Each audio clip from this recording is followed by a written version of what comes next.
안녕하십니까. 페디아트릭 ICU에서의 재활 강의를 맡은 양산부산대학교 병원 재활의학과 김수연입니다.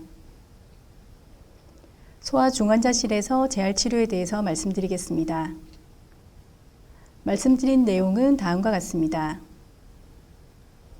소아의 성장과 발달에서 성장은 크기, 양적 증가를 의미하고 발달, 디벨롭먼트는 기능적, 구조적 변화를 의미합니다.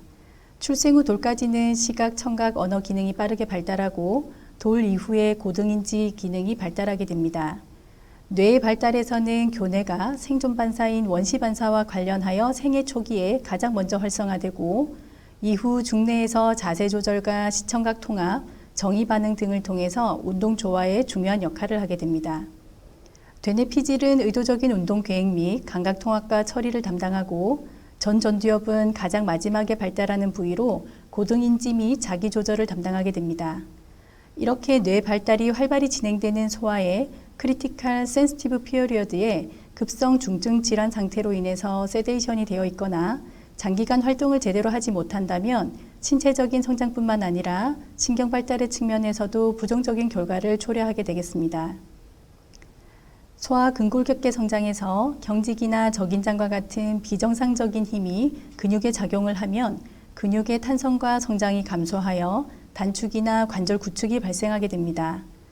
비정상적인 힘이 성장하는 뼈, 골격계에 작용하면 골격 변형이 발생하고 이는 운동 기능 장애 악화로 이어지기 때문에 특히 장기간 ICU 케어를 받으면서 비정상적인 근육의 긴장도를 가지게 되는 환아의 경우에는 근육의 위축, 머슬 아트로피뿐만 아니라 근골격계 변형 예방을 위해서도 조기부터 평가와 관리가 필요하겠습니다.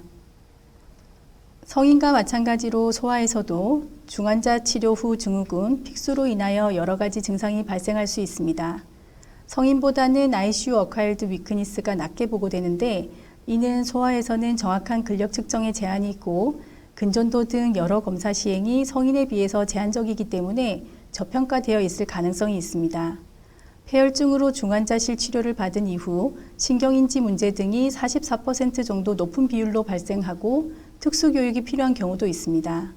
그 외 전반적인 기능장애나 외상 후 스트레스 증후군 발생과 삶의 질 저하로도 연결이 될 수가 있습니다. 픽스 3대 핵심 영역인 피지컬, 코그니티브, 이모셔널 헬스에 소아에서는 소셜 헬스, 사회적 건강의 개념이 추가됩니다. 영유아부터 청소년까지 다양한 연령과 발달 단계에서 중환자 상태를 경험하게 되면 회복 경과가 성인과는 조금 차이가 있습니다. 기저 건강과 발달 상태, 장기 성숙도, 사회 심리적 발달 상태가 회복에 영향을 미치기 때문에 이에 대한 고려가 필요하고 소아는 가족과 상호 의존적인 단위이기 때문에 중환자 재활에서 가족의 참여가 중요합니다. 성인의 중환자 재활에 대해서 그동안 세이프티와 코스트 이펙티브니스에 대한 연구들은 많이 진행이 되어 왔습니다. 중환자 조기 재활을 통해 재원 일수도 줄이고 근력이나 기능 상태의 호전, 선망의 감소, 인공호흡기 적용 기간 감소 등의 효과가 있다고 이미 알려져 있습니다. 소아 중환자 재활도 그러한 효과가 입증되고 있습니다. 하지만 성인에 비해서 아직 연구가 부족한 실정입니다. 성인 중환자실처럼 소아 중환자실도 환자 질환군이 다양하고 나이에 따라 운동과 인지 발달이 다양하기 때문에 일괄적인 프로그램을 제공하는 것은 제한이 있습니다. 통계에 의하면 소아 중환자실 환자의 60%는 만성 질환을 가지고 있고 절반 정도는 베이스라인의 펑셔널 디서빌리티, 기저의 기능 장애가 있다고 보고되고 있습니다. 최근 소아 중환자 조기 재활이 점차 확대되고 있고 효과에 대한 인식도 높아지고 있습니다. 소아 중환자실 입실 48시간에서 72시간 이내에 또는 임상적으로 안전하다고 생각되는 시점부터 조기 재활을 시작하며 발달 수준에 맞는 모빌리티 레벨에 대한 고려가 중요합니다. 이런 접근은 안전성, 타당성은 확인이 되고 있고 효율성과 표준 지침에 대해서는 추가적인 연구와 논의가 필요한 상태입니다. 소아 중환자 재활은 프로토콜 설정에 앞서서 먼저 소아의 바이탈 사인 생체 징후 특성과 아지테이션과 선망에 대한 평가 도구들을 살펴보겠습니다. 소아는 어릴수록 심박수와 호흡수가 빠르고 혈압이 낮고 연령이 증가하면서 심박수와 호흡수는 낮아지고 혈압은 상승하게 됩니다. 성인 ICU의 세이프티 가이드라인에서 베이스라인의 20%를 기준으로 하는 경우가 많은 것처럼 소아에서의 세이프티 가이드라인을 설정할 때 연령에 따른 기준치와 환자 기저 상태를 고려하여 변화를 측정하는 것이 필요하겠습니다. 소아 중환자 재활과 관련한 평가 도구들입니다. 진정 수준은 라스, SBS 등을 사용할 수가 있고 선만 평가는 성인의 CAM-ICU의 소아용 버전을 사용합니다. 진정 수준 아지테이션 스케일은 성인과 마찬가지로 소아에서도 리치몬드 아지테이션 세데이션 스케일 라스를 사용할 수가 있습니다. 소아에서 선망을 평가하기가 쉽지 않지만 성인에서 사용하는 CAM-ICU를 연령에 맞게 수정하여 적용합니다.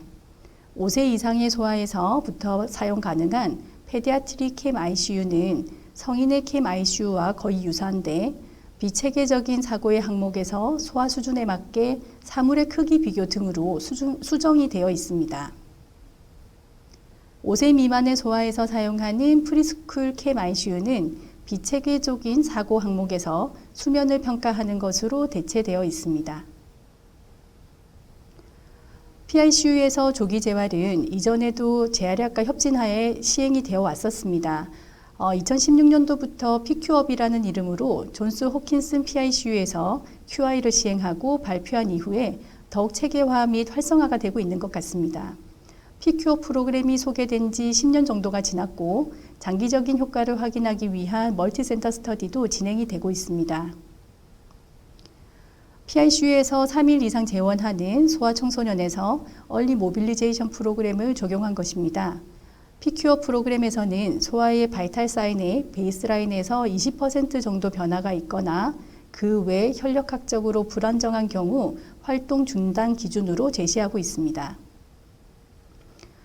이 프로그램에서는 레벨을 크게 3단계로 분류하였고 각 레벨에서 해당하는 액티비티를 다음과 같이 제안하고 있습니다. 초기 프로그램에서는 에크모 환자, 오픈 체스트 또는 업도멘, 언스테이블 프랙처 환자 등은 제외가 되었으나 이후 연구에서 안전성이 확인이 되어 현재는 컨트라 인디케이션은 아니고 성인에서와 마찬가지로 소아에서도 에크모 환자도 얼리 모빌리제이션을 시행하고 있습니다. FiO2 60% 이상, P8 이상, 세데이션 되어 있는 경우 등은 레벨 1으로 제시하고 있습니다. 중환자실 재활에서 첫 번째 단계는 약물을 줄이거나 변경해서 진정된 환자를 깨우고 야간에는 라이트 오프를 통해 슬립 사이클을 도와주는 것이 되겠습니다. 밤 11시부터는 조명을 끄고 2세 이상의 아동에서는 장기적인 언어 발달 등의 영향을 고려하여 TV 등 동영상 노출은 하루 2시간 이내로 제한합니다. 1단계에서는 먼저 헤드 엘리베이션을 시키고 발달 수준을 고려하여 포지션 서포트를 하면서 물리치료, 작업치료를 시행하게 됩니다. 레벨 2는 혈력학적으로 조금 더 안정된 상태이며 베드에서 시팅 훈련, 아웃 오브 베드, 의자로 옮기거나 보조하에 걷는 운동을 시행을 하고 상킹 기능에 대한 평가를 시행하고 프리스쿨 CAM-ICU나 페디아트릭 CAM-ICU를 통해서 딜리리움을 평가하게 됩니다. 레벨 3는 익스튜베이션 된 상태로 컨디션이 안정된 경우이고 하루 3번씩 침대에서 걸터 앉고 침대 밖으로 옮겨서 앉고 하루 2번씩 보행 훈련을 하기 등을 권하고 있습니다. 여러 기관에서 제안하고 있는 프로그램 중에 연령을 기준으로 구분하는 프로그램들도 있습니다.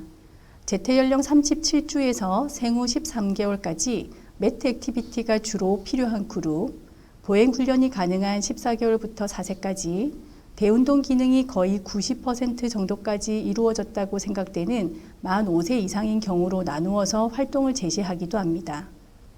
소아 중환자 재활 프로그램을 성공적으로 잘 적용하려면 성인 중환자 재활에서처럼 다학자 팀의 유기적이고 긴밀한 협조가 매우 중요합니다. 조기 재활의 필요성과 효과에 대해서 서로 잘 이해하고 치료 진행 사항을 공유하면서 보완점들을 개선시켜 나가는 과정이 중요하겠습니다. 조기 재활 프로그램은 세이프티 크라이테리아를 먼저 설정하고 병원의 자원과 환자 구성 등 실정에 맞춰서 진행을 하게 됩니다.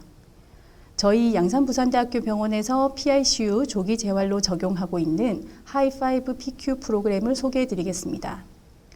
소아중환자실에 3일 이상 재원이 예상되는 아동을 입실 24시간 이내에 재활의학과에 협진하는 것부터 시작이 됩니다.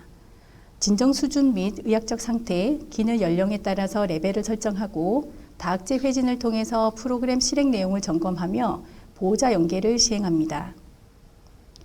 저희 프로그램은 레벨 0 임모빌리제이션부터 레벨 5 일반 병동으로 연계되는 것까지 포함하고 있습니다. 다시 하겠습니다.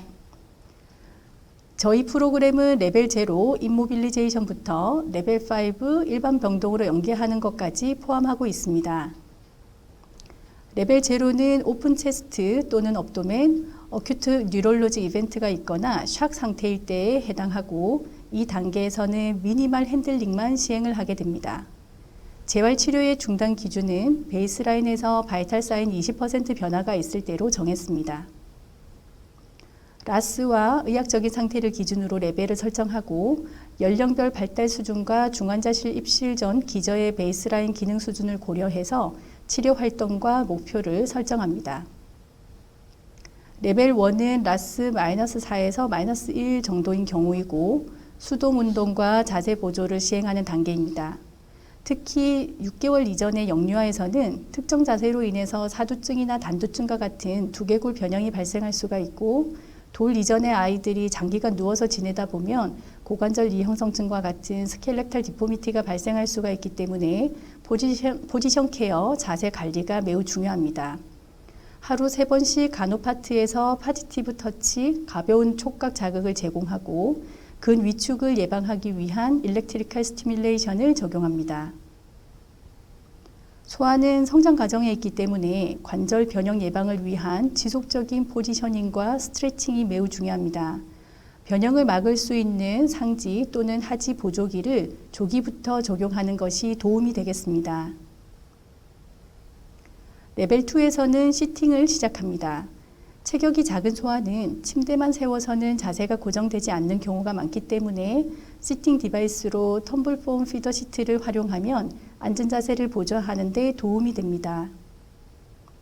또한 만 1세 이상이라면 스탠딩 프레임 등을 이용하여 서포티브 스탠딩을 시작합니다. 기립 훈련을 통해 체중 부하를 시키는 것이 혈력학적 심폐기능뿐만 아니라 근골격계 변형 예방과 성장의 측면에서도 매우 중요합니다. 성인과 마찬가지로 소아에서도 상하지 임베드 사이클이 유용하게 적용이 되며 에쿠모를 적용하고 있는 환자에서도 시행할 수 있습니다. 하지만 너무 어린 영유아에서는 다리가 고정이 잘 되지 않는 경우들도 있기 때문에 대략 5세 이후의 아이들에게는 안정적으로 적용이 됩니다.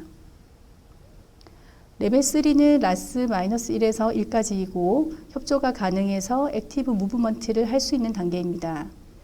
발달 연령에 따라서 터미 타임을 통해서 헤드업 트레이닝을 먼저 시행하게 되고 상지에서는 팔을 뻗으면서 리칭 트레이닝을 하게 됩니다.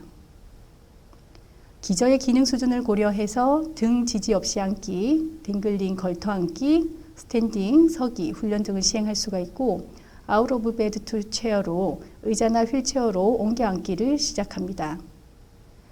작업치료로 상지기능 훈련이나 인지 발달을 위한 감각 자극에서도 연령에 따라 다양한 놀이를 제공하는 것이 필요합니다.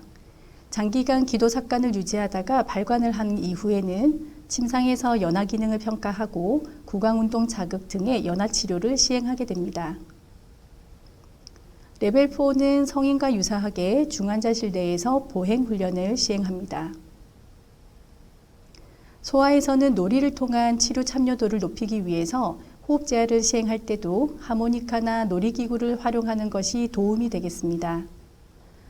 소아 중환자 조기 재활 시 필요한 도구는 성인과 유사하게 소아용 인베드 사이클이나 일렉트리컬 스티뮬레이터, 호흡 제어를 위한 기침 유발기 등이 필요하고 앉는 자세 보조를 위해서는 텀블폼 피더 시트와 기립 훈련을 위한 스탠딩 프레임 등이 유용하며 능동적인 동작을 훈련할 때 사용할 개인용 놀이 도구 등도 도움이 됩니다.